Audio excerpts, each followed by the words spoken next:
BRS వాళ్ళది రజత్ ఉత్సవ్ కార్యక్రమం జరిగింది. ఆ రజత్ ఉత్సవ్ కార్యక్రమంలో ఓడిపోయిన ఎక్స్ ముఖ్యమంత్రి కేసీఆర్ గారు చాలా పెద్ద పెద్ద మాటలు మాట్లాడిండు. ప్రతి ఒక్క మాట అబద్ధం, ఒక్క మాట కూడా ఆయన నిజం మాట్లాడలే. గతంలో కూడా అబద్ధం మాట్లాడి పదవిలో ఆయన పదవి తీసుకుండు, అంటే గవర్నమెంట్ ఫామ్ చేసిండు. ఇప్పుడు మళ్ళా ప్రజలకి మోసం చేసి మళ్ళా గవర్నమెంట్ ఫామ్ చేస్తాం నెక్స్ట్ అని ఆ విధంగా ఆయన డప్పు కొట్టిండు. డప్పు కొట్టుకుంటా మా కేంద్ర గవర్నమెంట్కి అయినా కామెంట్ చేసిండు. 12 రూపాయలు కూడా ఇయ్యలే ఎక్స్ ముఖ్యమంత్రి గారు. అప్పుడు ప్రధానమంత్రి గారు మన తెలంగాణకి వచ్చే సమయంలో మీరు మర్చిపోయినారు అనుకుంటా. ప్రధానమంత్రి మీరే మాకు దేవుడు, మీరే గొప్ప ప్రధానమంత్రి అని చాలా పెద్ద పెద్ద మాటలు మీరు ఆ సమయంలో మాట్లాడినారు కదా. అప్పుడు ఎందుకు ప్రధానమంత్రి గారికి అడగలేదు, మాకు మీరు నిధులు ఇస్తలేదు, డిగ్రీ కాలేజ్ ఇస్తలేదు, మెడికల్ కాలేజ్ ఇస్తలేదు, ఇది ఇస్తలేదు, అది ఇస్తలేదని ఎందుకు అడగలే? దమ్ లేకుండేనా? అప్పుడు భయపడ్డారా? అంటే ప్రధానమంత్రి గారికి చూసే సమయంలో ఈ మాటలు మొత్తం యాద రాలేదు. కానీ బయట బహిరంగ సభలు పెడితే అంతా అబద్ధమే. కేసీఆర్ అంటే జూటా మాట. ఇది మొత్తం బ్రాండ్ మీరు క్రియేట్ చేసుకున్నారు. ఎక్స్ ముఖ్యమంత్రి గారు ఒక మంచి బ్రాండ్ని మీరు క్రియేట్ చేసుకున్నారు. కేసీఆర్ అంటే అబద్ధం, కేసీఆర్ అంటే జూటా, ఆ విధంగా ఒక మంచి బ్రాండ్ మీరు తీసుకున్నారు. ఎక్స్ ముఖ్యమంత్రి గారు, నేను అసెంబ్లీ సాక్షిగా ఒక మాట అడిగిన, అసలు కేంద్రం నుంచి ఎన్ని నిధులు వచ్చినాయి ఏదైనా హిసాబ్ చెప్తారా, వైట్ పేపర్ డిక్లేర్ చేస్తారా అంటే మీరే అసెంబ్లీ సాక్షిగా కూడా అబద్ధం మాట్లాడినారు. 0 వచ్చింది అని అప్పుడు కూడా మీరు అన్నారు. ఇవాళ ఈ 10 సంవత్సరాలు అంటే మీ సమయంలో 10 సంవత్సరాలు 10 లక్షల కోట్ల రూపాయలు కేంద్రం నుంచి వచ్చింది. మన తెలంగాణ ఇవాళ డెవలప్మెంట్ అయిందంటే అది కేంద్రం వల్లనే. మర్చిపోయినారా? మీరు అబద్ధం మాట్లాడవచ్చు, కానీ తెలంగాణ ప్రజలకి అన్నీ తెలుసు. ఇవాళ రోడ్ కానీ, రైతులకి బెనిఫిట్ కానీ, ఫ్రీ రేషన్ కానీ, అన్ని విధాలుగా ఇవాళ మన తెలంగాణ డెవలప్మెంట్ అయిందంటే అది కేంద్ర వల్లనే అని జనాలకి తెలుస్తుంది. మీరు ఎంతైనా అబద్ధం మాట్లాడండి, కానీ తెలంగాణ ప్రజలు మేలుకుంటున్నారు.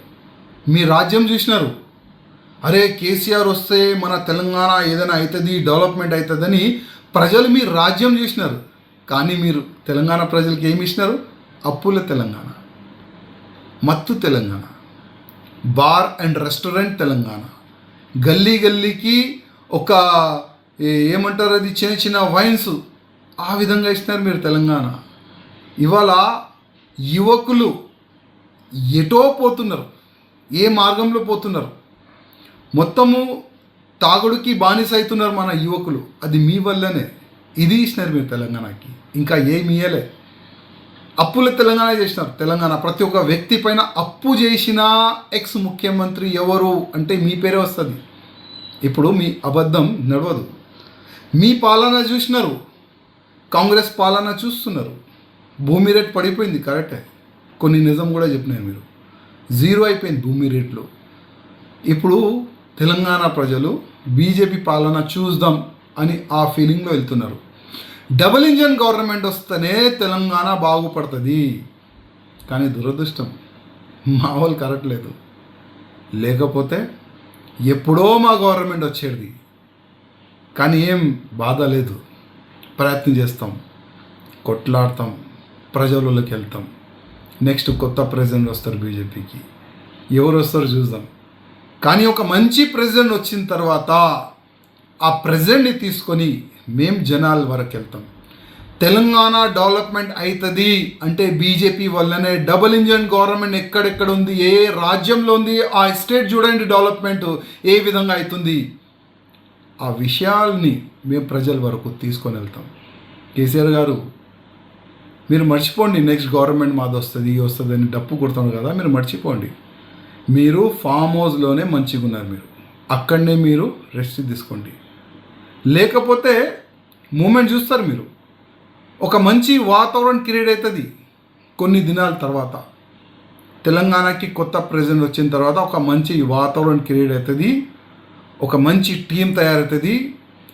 తెలంగాణ ప్రజలు అనుకుంటారు, ఎస్ తెలంగాణలో బీజేపీ గవర్నమెంట్ వస్తుంది, డబుల్ ఇంజన్ గవర్నమెంట్ మాకే కావాలి, ఈ అప్పుల తెలంగాణ వద్దు, మాకు డెవలప్మెంట్ తెలంగాణ కావాలని తెలంగాణ ప్రజలు అనుకుంటారు.